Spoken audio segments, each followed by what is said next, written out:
반갑습니다. 오늘도 새벽 돌베개에 오신 성도님들을 주님의 이름으로 환영합니다. 한 주간의 삶을 다 잘 사시고 어느새 금요일이 되었는데요. 이 금요일에도 주님께서 우리에게 주시는 그 말씀을 붙잡고 가시는 모든 곳마다 또 거하게 되는 모든 처소마다 하나님의 말씀으로 잘 삶을 살아내시는 모든 성도님들과 또 이 말씀을 전하는 제 자신이 될 수 있기를 간절히 바랍니다. 오늘 우리가 함께 볼 하나님의 말씀은 마태복음 13장 말씀입니다. 마태복음 13장 36절로 43절까지의 말씀을 제가 봉독해 드리도록 하겠습니다. 그 뒤에 예수께서 무리를 떠나서 집으로 들어가셨다. 제자들이 그에게 다가와서 말하였다. 밭의 가라지 비유를 우리에게 설명하여 주십시오. 예수께서 말씀하셨다. 좋은 씨를 뿌리는 이는 인자요, 밭은 세상이다. 좋은 씨는 그 나라의 자녀들이요, 가라지는 악한 자의 자녀들이다. 가라지를 뿌린 원수는 악마요, 추수 때는 세상 끝날이요, 추수꾼은 천사들이다. 가라지를 모아다가 불에 태워 버리는 것과 같이 세상 끝날에도 그렇게 할 것이다. 인자가 천사들을 보낼 터인데 그들은 죄짓게 하는 모든 일들과 불법을 행하는 모든 사람들을 자기 나라에서 모조리 끌어모아다가 불아궁이에 쳐 넣을 것이다. 그러면 그들은 거기서 울며 이를 갈 것이다. 그때의 의인들은 그들의 아버지의 나라에서 해와 같이 빛날 것이다. 귀 있는 사람은 들어라. 아멘. 오늘은 마태복음 13장의 말씀을 갖고 인내하라, 해와 같이 빛날 것이다. 인내하라, 해와 같이 빛날 것이다 라고 하는 제목으로 함께 하나님 말씀을 나누도록 하겠습니다. 오늘 우리가 함께 본 본문은 어제 묵상한 말씀의 뒷부분에 기록된 소위 밀과 가라지의 비유라고 하는 제목으로 우리에게 잘 알려져 있는 그 본문에 대한 설명입니다. 예수님께서 하늘나라에 대해서 설명하시면서 비유로 말씀하시면서 밀과 가라지의 비유를 말씀하시죠. 그런데 그 의미를 제자들이 묻게 되고 예수님께서 거기서 설명해 주시는 부분이 바로 오늘 본문이에요. 예수님께서 가장 먼저 말씀하시는 것은 그 비유에 등장하는 여러 요소들의 구체적인 의미를 밝히 드러내어 상세히 풀어서 설명하시는 것입니다. 밭에 씨앗을 뿌리는 사람, 그는 인자인데 곧 예수 그리스도를 의미합니다. 그리고 그렇게 밭에 뿌려진 씨는 하나님의 자녀, 바로 성도들을 말하는 것이죠. 그리고 그 밭은 세상을 뜻합니다. 그리고 그 세상에 그 밀뿐만 아니라 가라지도 뿌려지게 되는데 그 가라지를 뿌린 존재는 하나님의 원수인 악마이고 또 그가 뿌린 그 가라지는 그 원수 악마의 자녀들이라고 예수님께서 풀어 설명해 주시죠. 그리고 추수의 때라고 하는 시간이 등장하는데 그 추수의 때는 세상 끝날을 의미합니다. 그리고 추수의 때 추수를 하게 되는 추수꾼들이 있는데 바로 그들은 다름 아닌 천사들이라고 하는 것이죠. 인자는 세상이라는 밭에 좋은 씨 의인들을 뿌렸습니다. 그런데 그때 원수인 악마 역시 그 밭에 가라지를 함께 몰래 뿌리게 되지요. 그러다 시간이 지나 열매를 맺을 때가 되어서 그 밀에 가보니 그 밀밭에 밀뿐만 아니라 가라지도 함께 있는 거예요. 그것을 종들이 발견하고 씨를 뿌린 주인에게 가서 그 밀 사이에 있는 가라지를 뽑아 버릴까요? 이렇게 묻지요. 그러자 주인이 이렇게 이야기를 합니다. 그러지 마라. 열매를 맺을 때까지 기다렸다가 그때에 가라지 가장 먼저 뽑아서 불 아궁이에 던져 넣어버리면 된다.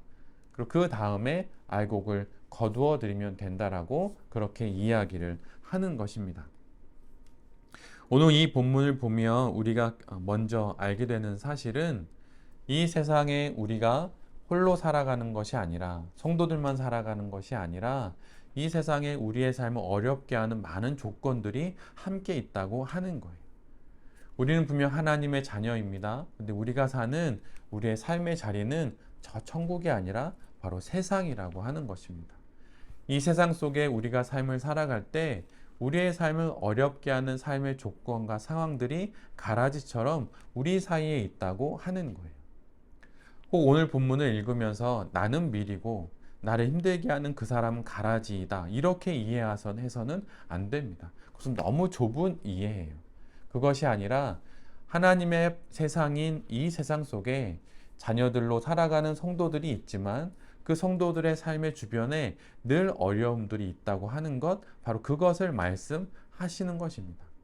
그런데 그 어려움이 영원토록 지속되는 것이 아니라 바로 추수의 때 바로 그 한계가 있고 그 끝이 있다고 하는 거예요. 그 끝이 있음을 알고 그 밭에 살아가는 한 밀알로 어려움이 있더라도 잘 견뎌야 한다라고 하는 것이 오늘 본문이 우리에게 말씀하여 주시는 주된 메시지입니다.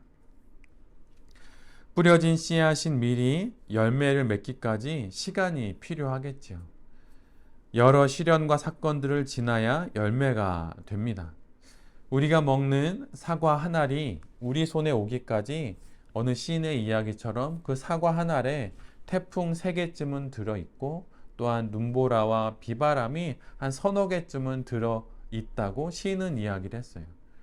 사과 한 알이 열매가 되기까지 그렇게 태풍은 여러 가지의 태풍도 맞고 여러 어려움도 맞아가며 그 시간을 지나야 결국 한 알에 먹음직스러운 그런 사과가 된다고 하는 것이죠.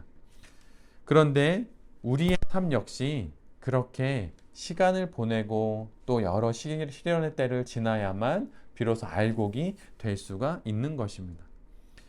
믿음의 선인들의 이야기를 읽다 보면 모든 이들에게 가장 필요했던 것이 무엇인가 라고 하는 생각을 해보게 됩니다. 때로는 내게 다가오는 두려운 일들을 넘어설 만한 용기가 필요한 것처럼 보이기도 하고, 때로는 풀어내지 못할 어려운 난관 앞에서 그것을 풀어낼 수 있는 지혜가 필요한 것처럼 보이기도 합니다. 그런데 모든 믿음의 선인들의 삶을 읽다 보면 그 선인들의 삶의 가장 밑바닥에 바로 인내가 있다라고 하는 것을 알게 돼요. 믿음의 조상인 아브라함의 인생을 한번 보십시오. 생명을 주시겠다고 하는, 자식을 주시겠다고 하는 약속을 받았지만 그 자식을 만나기까지 수년의 세월을 그 약속을 붙잡으면서 인내해야만 했었습니다. 꿈의 사람이었던 요셉 역시 꿈을 꾸었지만 그 꿈이 이루어지는 것을 보기까지는 수년의 세월을 시련을 겪고 오해를 받으며 지나가야만 했었지요. 모세 역시 마찬가지입니다. 그가 광야의 40년, 그 긴 40년이라는 세월을 인내하며 지나고 나서야 비로소 그가 80이 되어서 이스라엘 백성들을 이끌어내는 목자가 되는 것이죠. 다윗의 인생은 어떻습니까? 그의 머리에 하나님께서 기름을 부으셨지만 그가 왕위에 오르기까지는 20여 년에 가까운 세월을 그는 지나야만 했어요. 그 모든 시간을 지날 때 그 많은 믿음의 선인들 안에는 늘 인내하는 마음이 늘 필요했던 것이죠. 그런데 그들이 이 인내의 시간을 견뎌낼 수 있었던 것은 그들에게 있어서 무엇인가 대단한 결심이 있었기 때문에 그것을 견뎌냈던 것이 아닙니다. 그래, 인내해야지, 견뎌내야지, 참아야지, 이렇게 굳은 결심으로 그들이 그 긴 고난의 시간을 인내했던 것이 실은 아니에요. 사실 그들이 그 시간을 견뎌낼 수 있었던 이유, 인내할 수 있었던 이유는 그들이 아무것도 할 수 있는 것이 없었기 때문입니다. 어찌할 수 없는 그 상황을 그대로 맞아서 살아갈 수밖에 없었기에 그들은 그냥 인내할 수밖에 없었던 거예요. 그 어쩔 수 없음이 실은 신앙이기도 합니다. 우리에게 어떤 능력이 있는데 그 능력을 감추며 마냥 참는 것은 인내라고 보기가 어렵죠. 그리고 그렇게 인내할 수도 있겠지만 성경 속 등장하는 많은 이들의 모습들은 실은 그렇지 않았어요. 어쩔 수 없기에, 내가 할 수 있는 방법이 없기에 그냥 그 상황을 견뎌내고 인내했던 것이죠. 그런데 많은 믿음의 선인들의 글을 읽어보면 그 어쩔 수 없음, 우리의 그 어쩔 수 없음 안에서 하나님께서 일하신다고 하는 것입니다. 미래 입장에서 보면 가라지는 빨리 뽑혀서 없어지면 좋은 것이죠. 그런데 그렇게 하지 않으십니다. 정말 참 답답한 노릇이에요. 오늘 본문의 비유를 제자들은 밭의 가라지 비유라고 이야기를 합니다. 그리고 우리는 보통 밀과 가라지의 비유 이렇게 이야기를 하죠. 그런데 예수님은 전혀 다른 이름을 이 비유에 붙이십니다. 24절에 그 말씀이 나오는데요. 하나님 나라는 자기 밭에다가 좋은 씨를 뿌리는 사람과 같다. 이 비유의 주인공은 밀이 아닙니다. 이 비유의 주인공은 가라지가 아니에요. 이 비유의 주인공은 밭에다가 좋은 씨를 뿌리는 바로 그 사람입니다. 즉, 그 밭의 주인이 이 비유의 주인공이에요. 그 주인은 이 밭에 씨앗을 뿌리고 그 씨앗이 알곡이 될 때까지 사실 그 주인도 그 밀과 함께 같이 기다리고 있어요. 사실 우리는 보통 이 말씀을 읽으며 그 고난의 시간을 우리가 혼자 견뎌낸다고 생각을 하지요. 그런데 사실 그 씨앗이 알곡이 될 때까지 주인도 인내하며 버티고 있는 거예요. 혹여라도 가라지가 더 무성해져서 밀이 알곡이 되는 것을 막고 있는 것은 아닌지 그 염려를 갖고 그 밭을 인내하며 쳐다보는 것입니다. 씨앗은 바로 이런 주인을 믿고 기다리는 거예요. 나를 홀로 두지 않고 씨앗의 인내를 바라보면서 그 역시 인내하고 있는 그 주인에 대한 믿음을 갖고 바로 이 시련의 때를, 고난의 때를 견디는 것입니다. 그리고 그것이 바로 믿음이라고 하는 것이죠. 성도는 바로 그 믿음으로부터 시작된 그 인내로 가라지의 틈바구니 속에서 그 삶을 살아가는 사람들입니다. 그런데 사실 우리가 잊지 않아야 하는 것은 좋은 씨가 뿌려진 곳은 밭이라고 불린다고 하는 거예요. 만약에 가라지가 더 많다면 애초에 그곳은 밭이라고 불리지 않았을 것입니다. 씨앗이 더 많아요. 그러기에 밭이라고 불리는 것이죠. 우리 곁에 믿음의 사람들이 많이 있습니다. 또 내가 누군가에겐 그런 사람이 될 수도 있겠죠. 그러니 이 인내의 시간을 홀로 보낸다고, 이 시련의 시간을 홀로 보낸다고 생각하지 말고 내 옆에 나와 함께 있는 알곡 같은 성도들과 함께 이 믿음의 때를 또 잘 살아내야 할 것입니다. 요한일서 5장 4절에 이런 말씀이 있어요. 무릇 하나님께로부터 난 자마다 세상을 이기느니라. 세상을 이기는 승리는 이것이니 우리의 믿음이니라.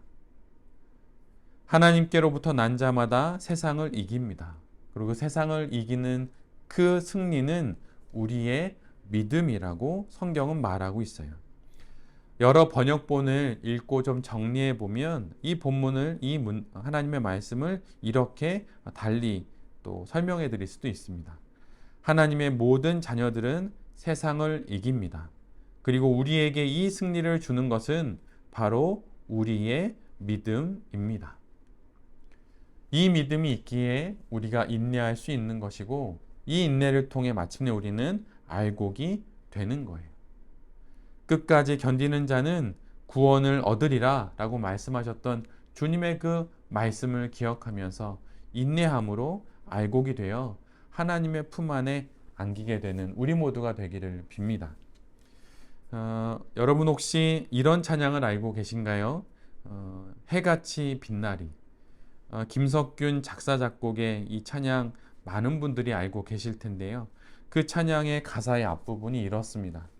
당신의 그 섬김이 천국에서 해같이 빛나리. 당신의 그 겸손이 천국에서 해같이 빛나리. 당신의 그 믿음이 천국에서 해같이 빛나리. 주님이 기억하시면 족하리. 예수님 사랑으로 가득한 모습, 천사도 흠모하는 아름다운 모습, 천국에서 해같이 빛나리.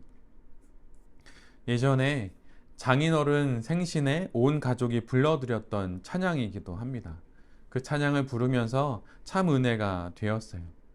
그런데 이 해와 같이 빛나는 그 모습이 바로 우리의 모습이라고 오늘 본문이 기록해 놓고 있습니다. 이 세상에서 가라지와 함께 여러 시련을 겪으며 살아갈 때 그렇게 시련을 겪고 지나고 또 지나 마침내 우리가 갖게 되는 우리의 모습은 해와 같이 빛나는 모습이라고 성경은 기록하고 있어요. 그리고 사실 이렇게 해처럼 빛나는 모습을 우리는 복음서에서 이미 보았어요. 그것은 마태복음 17장 2절에 등장하는 변화산에서의 예수 그리스도의 변모의 모습입니다. 예수님께서 변화산에서 해와 같이 변하였다고 성경은 기록하고 있어요. 제가 그 부분을 잠시 읽어드리면, 그런데 그들이 보는 앞에서 그의 모습이 변화하였다. 그의 얼굴은 해와 같이 빛나고 옷은 빛과 같이 희게 되었다. 하늘에서의 모습을 주님께서 우리에게 이렇게 미리 선보여 주신 것이죠. 이 땅의 삶을 살아가며 우리 모두는 하나님께서 뿌려주신 밀로 잘 살아갑니다. 근데 그 삶 속에 여러 시련을 만나게 되죠. 그때마다 인내를 기억하셔서 잘 참고 잘 견딤으로 구원에 이르게 되는 우리 모두가 되기를 바랍니다. 그리고 그렇게 될 때에 우리 모두가 예수 그리스도와 같이 해같이 빛나게 될 것이라고 하는 그 사실을 기억하면서 오늘도 우리에게 주신 삶의 수많은 조건들 속에서 인내함으로 해같이 빛나는 그 하루를 또한 살아내시는 우리 모두가 될 수 있기를 간절히 빕니다. 그렇게 이 하루를 살아서 또한 주말을 맞이하고 또 주일을 맞이하는 모든 성도님들과 또 이 말씀을 전하는 제 자신이 될 수 있기를 간절히 기도드립니다. 아멘. 제가 기도하도록 하겠습니다. 주님, 인내하겠습니다. 씨 뿌리는 이이신 예수 그리스도도 인내하시니 저희도 예수님을 믿는 그 믿음으로 이 세상의 삶 속에서 인내하며 살아가겠습니다. 인내를 통해 논밭에 곡식이 익어가듯 그렇게 사계절을 지나 마침내 하늘에서 해같이 빛날 것을 믿고 그날을 바라보며 잘 살아가게 하여 주시옵소서. 주님, 오늘도 우리에게 인내를, 그리고 믿음을, 그리고 삶의 많은 문제를 헤쳐나갈 지혜를 허락하여 주시옵소서. 이 모든 말씀 우리 주 예수 그리스도의 이름으로 간절히 기도드립니다. 아멘.